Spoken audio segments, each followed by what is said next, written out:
Beraz, zorionak gaurkoan garaipena eta batez ere Euskal Herria txapelketa irabazi duzu gaurkoan.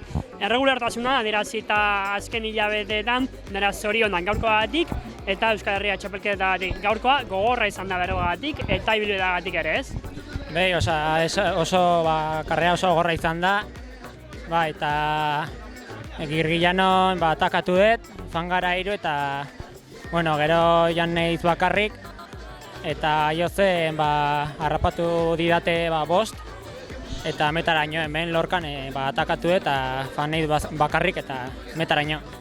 Girgillano osatu da iesaldia esaten zenuen bezala, apostu arriskatua, ze Girgillano lehenengo partean zegoen eta kilometro asko zeuden, baina lehre tropela oso txiki geratu da eta ezin izan dizuete harrapatu.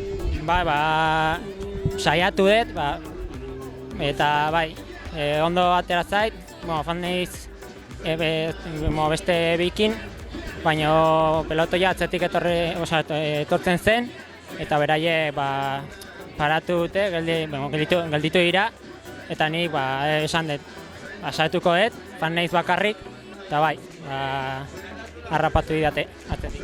Gaurkoan berriz ere demostratu duzu, uda hontan ez dagoela inor zure pare, besteen gainetik zaudela. Oso pozik. Horrela egotea, oso pozik nago. Euskal Herria txapelketa irabazita, esan nahi du, erregularrena zehala Euskaldunen artean, egia da, askok ez diala lasterketa guztietan egon, baina, zuzea puntu gehien bildu dituena eta erregularrena azirazi zeana txapelketan.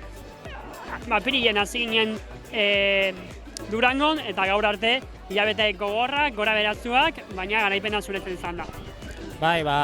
Karrera osotan puesto onak egin ditut, eta lortu dut. Zorion. Eskerrik asko.